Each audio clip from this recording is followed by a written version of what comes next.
नमस्कार और सक्ष न्यूज नाटक और आप सभी का स्वागत है। कर्नाटक के मुख्यमंत्री पद के लिए वरिष्ठ नेता सिद्धारमैया से कड़े मुकाबले के बीच कांग्रेस की प्रदेश इकाई के अध्यक्ष टीके शिवकुमार राज्य में सरकार गठन के मुद्दे पर पार्टी के केंद्रीय नेतृत्व से चर्चा करने के लिए दिल्ली पहुंच गए हैं।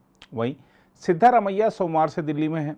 हम आपको यह भी बता दें कि शिव कुमार तथा सिद्धारमैया को समर्थन दे रहे विधायकों की संख्या के बारे में अटकलों के बीच प्रदेश कांग्रेस अध्यक्ष ने सोमवार को कहा था कि उनका संख्या बल 135 है, क्योंकि उनके नेतृत्व में ही पार्टी ने 135 सीटें जीती हैं।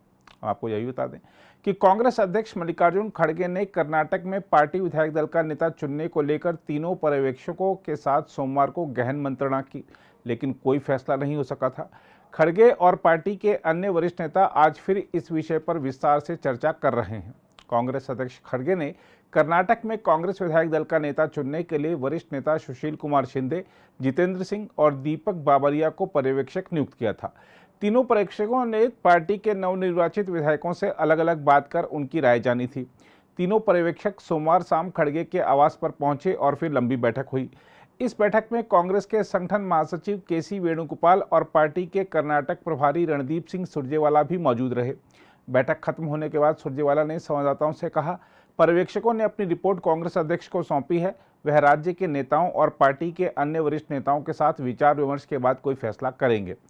कांग्रेस सूत्रों का कहना है कि कुछ विधायकों ने विधायक दल की बैठक के दौरान पर्यवेक्षकों के साथ मुलाकात के दौरान मुख्यमंत्री पद को लेकर अपनी पसंद बताई। हालांकि विधायक सबके सामने अपनी पसंद बताने में झिझक रहे थे, जिसके बाद उन्हें लिखित रूप से अपनी राय बताने के लिए कहा गया। वहीं एक विधायक ने नाम नहीं जाहिर करने की शर्त पर कहा, सिद्धारमैया और शिव कुमार तथा किसी अन्य नेता को चुनना था या फिर निर्णय आलाकमान पर छोड़ना था। यह एक तरह से गोपनीय मतदान था। कहा जा रहा है कि विधायकों का एक धड़ा नेता चुनने के लिए हाथ उठाकर फैसला करने के पक्ष में था, लेकिन पार्टी ने ऐसा फैसला नहीं किया, क्योंकि इससे सरेआम विभाजन की स्थिति पैदा हो जाती। पता चला है कि सिद्धारमैया ने इस बात पर जोर दिया कि पार्टी की ओर से विधायक दल का नया नेता चुनने से पहले सभी विधायकों की राय ली जाए। बहरहाल, ऐसे में जबकि कांग्रेस कर्नाटक में 135 सीटों पर शानदार जीत के बाद अब इस सवाल में उलझी हुई है कि सिद्धारमैया या शिव कुमार में से किसे कमान सौंपी जाए, तो आइए एक नज़र डालते हैं इन दोनों नेताओं की ताकत और कमजोरियों पर। इसके लिए स्वॉट विश्लेषण विधि का प्रयोग करेंगे। हम आपको बता दें कि स्वॉट विश्लेषण एक ऐसी विधि है जिसमें शामिल व्यक्तियों की ताकत, कमजोरी, अवसरों और जोखिम का मूल्यांकन किया जाता है। इसलिए मुख्यमंत्री पद के दोनों प्रमुख दावेदारों सिद्धारमैया और शिव कुमार की ताकत, कमजोरी, अवसर और जोखिम का विश्लेषण कुछ इस प्रकार है। सबसे पहले बात करते हैं सिद्धारमैया और उनकी ताकत की। राज्य भर में व्यापक प्रभाव, कांग्रेस विधायकों के एक बड़े वर्ग के बीच लोकप्रिय, मुख्यमंत्री के रूप में सरकार चलाने का अनुभव, 13 बजट प्रस्तुत करने के अनुभव के साथ सक्षम प्रशासक, अहिंदा यानी अल्पसंख्यकों, पिछड़े वर्गों और दलितों के लिए कन्नड़ में संक्षिप्त नाम अहिंदा पर पकड़, मुद्दों पर बीजेपी और जनता दल सेक्युलर को घेरने की ताकत, सबसे महत्वपूर्ण प्रधानमंत्री नरेंद्र मोदी और उनकी सरकार का मुकाबला करने की मजबूत क्षमता, राहुल गांधी के करीबी माने जाते हैं, जाहिर तौर पर उन्हें उनका समर्थन प्राप्त है।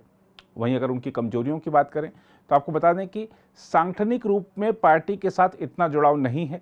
उनके नेतृत्व में 2018 में कांग्रेस की सरकार की सत्ता में वापसी कराने में विफलता, अभी भी कांग्रेस के पुराने नेताओं के एक वर्ग द्वारा उन्हें बाहरी माना जाता है। हम आपको बता दें कि वह पूर्व में जनता दल सेक्युलर में थे। आयु भी एक कारक हो सकता है। सिद्धारमैया 75 वर्ष के हैं। वहीं अगर अवसर की बात करें तो बता दें आपको कि निर्णायक जनादेश के साथ सरकार चलाने के लिए हर किसी को साथ लेकर चलने और 2024 के लोकसभा चुनावों के लिए कांग्रेस को मजबूत करने की स्वीकार्यता, अपील और अनुभव। मुख्यमंत्री पद पर नजर गड़ाए बैठे राजनीतिक प्रतिद्वंदी शिव कुमार के खिलाफ आयकर विभाग, प्रवर्तन निदेशालय और सीबीआई के मामले दर्ज हैं, इसलिए सिद्धारमैया को अवसर मिल सकता है। आखिरी चुनाव और मुख्यमंत्री बनने का आखिरी मौका। अगर उनके जोखिम की बात करें तो आपको बता दें कि मल्लिकार्जुन खड़गे, जी परमेश्वर जैसे वरिष्ठ कांग्रेसी नेताओं को एकजुट करना, जो सिद्धारमैया के कारण मुख्यमंत्री बनने से चूक गए थे। बीके हरिप्रसाद और केएच मुनियप्पा भी उनके विरोधी माने जाते हैं। दलित मुख्यमंत्री की मांग, शिव कुमार की संगठनात्मक ताकत, पार्टी का संकट मोचक होना, वफादार होने की छवि और गांधी परिवार, विशेष रूप से सोनिया गांधी और प्रियंका गांधी वाड्रा के साथ निकटता। वहीं अगर डीके शिव कुमार की ताकत की बात करें तो आपको बता दें कि मजबूत सांगठनिक क्षमता और चुनाव में पार्टी को जीत दिलाने में अहम भूमिका, पार्टी के प्रति वफादारी के लिए जाने जाते हैं। मुश्किल समय में उन्हें कांग्रेस का प्रमुख संकट मोचक माना जाता है। साधन संपन्न नेता, प्रमुख वोक्कालिगा समुदाय, उसके प्रभावशाली संतों और नेताओं का समर्थन, गांधी परिवार से निकटता, आयु उनके पक्ष में कोई कारक नहीं, लंबा राजनीतिक अनुभव, उन्होंने विभिन्न विभागों को भी संभाला है।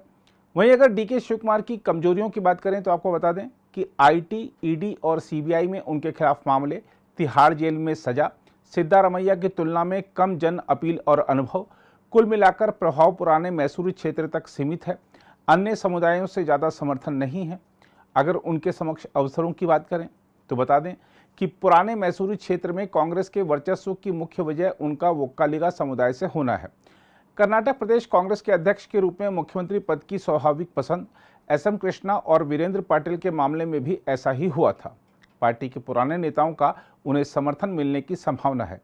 वहीं अगर उनके समक्ष जोखिम की बात करें तो आपको बता दें कि सिद्धारमैया का अनुभव, वरिष्ठता और जन अपील, बड़ी संख्या में विधायकों के सिद्धारमैया का समर्थन करने की संभावना, केंद्रीय एजेंसियों द्वारा दायर मामलों के कारण कानूनी बाधाएं, दलित या लिंगायत मुख्यमंत्री की मांग, राहुल गांधी का सिद्धारमैया को स्पष्ट समर्थन। तो देखना होगा कि मल्लिकार्जुन खड़गे और उनकी टीम डीके शिव कुमार को मौका देती है या फिर सिद्धारमैया एक बार फिर से मुख्यमंत्री बनने में सफल होते हैं। अगर आप भी लेना चाहते हैं देश दुनिया की तमाम जानकारी तो आज ही सब्सक्राइब करें हमारे चैनल को। साथ ही नीचे दिए बेल आइकन को जरूर दबाएं ताकि हर अपडेट आप तक पहुंच सके।